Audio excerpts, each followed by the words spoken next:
গণিতের কত মজা খেয়াল করেন। এই যে সূত্রগুলো আমরা সবাই কম বেশি মুখস্থ করেছি, তাই না?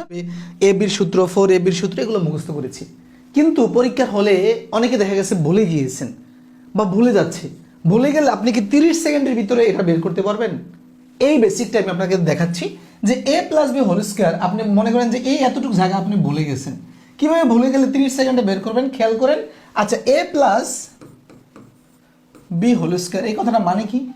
এই কথাটা মানে হচ্ছে a প্লাস বি গুণন a প্লাস বি, মানে এটা দুইবার লিখে গুণ করা। a স্কোয়ার মানে কি? x into x.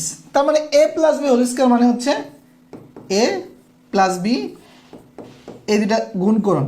তাহলে বি দিয়ে যদি উপরে গুণ দেয়, বি বি গুণ করলে বি স্কোয়ার প্লাসের, তারপর হচ্ছে এ বি দিয়ে একই গুণ দিলে হচ্ছে এ বি প্লাসের এ বি। ওকে, এ দিয়ে যদি বি কে গুণ দেয় তাহলে হচ্ছে এ বি প্লাসের এ বি, তারপর হচ্ছে এ দিয়ে একই গুণ দিলে এ স্কোয়ার। এখন এগুলো গুণ যোগ করে দেন, তারপর হচ্ছে এ বি 2ab, তারপর হচ্ছে বি স্কোয়ার। এই বেসিকটা বাংলাদেশের কয়টা ছেলে মেয়ে জানে বলেন তো, যে a plus b whole square এই সূত্রটা আসে জাস্ট এইভাবে, a প্লাস বি গুণ করলে এই সূত্রটা আসে।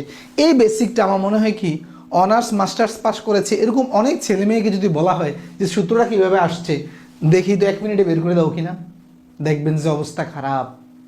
মানে বেসিকটাই শিখে না, শিখে সব কিছু কিন্তু মূলটাই শিখে না। আপনি 5 তলা বাড়ি করবেন উইদাউট ফাউন্ডেশন, দেখবেন যে পরে বাড়ি বাতাসে উড়ে, ঠিক কিনা? তদ্রূপ দেখবেন যে বাংলাদেশে অনার্স মাস্টার্স করতেছে, পরে আবার 6-7 অঙ্ক পারে না। এই কারণেই, কারণ ফাউন্ডেশন তো নাই, এখন তো খালি নলেজ উড়ে আর ঘুরে। ঠিক আছে, আপনি যদি বেসিক থেকে ফাউন্ডেশনটাকে গড়ে যদি শিখতে পারেন, আপনি লাইফে একবার অঙ্ক শিখবেন। এটা 6 হোক 7 হোক 8 হোক, আপনি অনার্স মাস্টার্সের পরেও আপনি মনে থাকবে, আপনি বাবা হয়ে যাওয়ার পরেও মনে থাকবে, দাদু হয়ে যাওয়ার পরেও মনে থাকবে। কারণ অঙ্ক যদি আপনি ওইভাবে শিখেন, এটা মুখস্থ করছেন না, ভুলবেন কেন? যেটা মুখস্থ করে সেটা না ভুলে খেয়াল করেন। তাহলে এই যে এই সূত্রটা আমরা 30 সেকেন্ডে পেলাম, সেমভাবে আপনি এটাও পাবেন, 2 নাম্বারটাও পাবেন। এখন দেখেন এই দুটা সূত্র আমাদের ম্যাক্সিমামের কিন্তু মনে থাকে। হ্যাঁ, a plus b whole square, a minus b whole square, এই দুইটা সূত্রকেই লেড়ে চেড়ে বাকি যেই সূত্রগুলো আছে এইগুলোকে লেড়ে চেড়ে আসছে। ঠিক আছে, কিভাবে আসছে এইটাও আমি দেখাচ্ছি, খেয়াল করেন প্রিয় শিক্ষার্থীরা। 3 নাম্বারটা কিভাবে আসছে দেখেন, a square plus b square equal to, তাই না? সূত্রটা এটা না?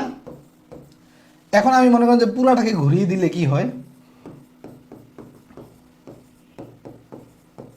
পুরাটাকে যদি ঘুরিয়ে দেই ব্যাপারটা এরকম হয় না? এখন আমি জাস্ট এই পাশে রাখবো হচ্ছে, তাহলে এইটা ওই পাশে চলে যাবে, ওই পাশে গেলে কি হয় দেখেন তো, মিলছে কিনা?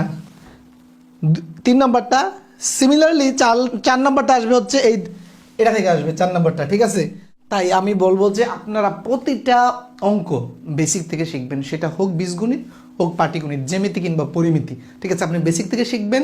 যদি কোথাও সূত্র মুখস্থ করা লাগে তাহলে সেই সূত্রের অতীত ইতিহাসটাও একটু বেসিকটা জেনে নেবেন, পরীক্ষার হলে আটকে গেলে যেন আপনি করতে পারেন। বুঝতে পেরেছেন প্রিয় শিক্ষার্থী?